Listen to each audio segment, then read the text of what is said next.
I'm the answer to your every cry. So illusion for the way behind. I bring to you good news. Ngiyakubingelela egameni kaJesu kuphi nakuphi lapho ukhona khona ufoleke nalithuba lelihle lekulalela iRhapsody yamaqiniso incwadi yaNkulunkulu lebhalwe ngumfundisi Chris oyakhelwa DSCDD. Lamuhla ngilesibili dinge-20 kuMeyi 2025. Kwenzeka umfundisi Chris lamuhla usifundisa ngephasi kwesihloko lesithi khuluma futhi wakhe imisimvo levalelwe. Amen. Johane 1:1 uthi ekuqaleni kungakadalwa lutho abevele akhona livi abe kuNkulunkulu livi abe nguNkulunkulu. Amen. Inkulumo yakha emagagasi emsimvo futhi umphombo wendalo ngomsimvo. Lokhu kuthi umsimvo ngemandla lakhiwe ngemavi. Ngesikhathi uNkulunkulu wakhuluma indalo yabakhona. Emavi akhe bekanemandla lakha futhi ke ende yonke imvo lebeyisho ivele ibe ngiyo. Amen. Kwakufanele ngani ukuthi akhulume? Akavelanga ngani wakha yonke imvo ngaphandle kwekukhuluma. Abesibekela sibonelo ikakhulukati asikhombisa kubaluleka kwemsimvo lovalelwe. Kwakha umsimvo ngumsebenzi wekuconza lokho lokumelelwe ngulowo msimvo. Incazelo kanye nenkulumo yemsimvo noma inqubo yekuconza yekwakhiwa kwemsimvo. Amen. Sibonelo, uma ngithi haha ngikutshela ukuthi kusho ukuthi mani nguwe kuphela lopholelo womyalo lotawuconza ukuthi haha usho ukuthini. Labanye labangadi angeke baconze ukuthi kusho ukuthini. Ngakho ke kwakha umsimvo inqubo yekufaka imiyalo incazelo kanye nemininingwane emsimveni.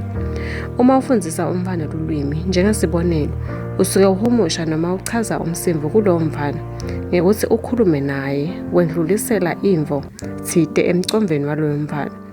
Uma bokhuluma Spanish kuloyo mfana lo mfana utawugcina ukukhuluma Spanish ngobe umnike umsimvo wemagama elwimi leSpanish.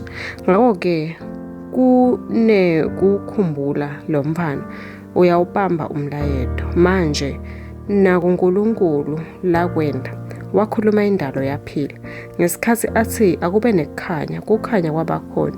Wakhuluma ebumnyameni wathi kukhanya kwaphuma ebumnyameni. Amen. Kuwo wonke lo mlamvo wendalo kuGenesis 1 sikhanza uNkulunkulu wakhuluma. Ngisho nangesikhathi akha umumvu amenda umfanekiso wakhe wachubeka wakhuluma nalo mumvu. Kwakufanele akhulumeleni uNkulunkulu ngoba ngekukhuluma wakha umsimvo lovalelwe. Lo msimvo lovalelwe uphethe imiyalo, incazelo kanye nenjongo lefakwe emavini akho. Sikhulumile ngemandla emavi ekucaleni. Indalo yonke yemukela umsimvo lovalelwe emavi akho. Emavi akho anemandla ekudala. Amen. Lonke igama lolukhulumayo liligagasi lilefele incazelo, injongo kanye nemandla ekudala, kufundzisa kanye nekuchumana. Amen. Kuchubeka nesifundvo salamuhla ungafundza Genesis 1:3 kumaHebrew 11:3 namakho 11:23. Amen. Kulesikhathi sanyalo sitawushoke na umthandazo sitawuvuma sithi babe lothandzekako ngiyabonga emandla emavi ekudala. Ngelivi lakho tonke timvo dadalwa. Nganye naye ukukhuluma ngekukholwa. Ngihambisana nemigomo yakho lephakeme. Ngisebenzisa emavi ami inhlakanipho ukuhumusha impilo. Incazelo kanye nenjongo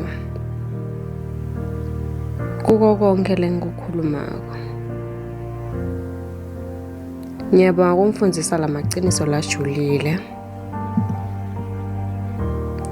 Kanye nekungenda kuba ngilodalako ngemandla emavi ami. Egameni kaJesu Kristu.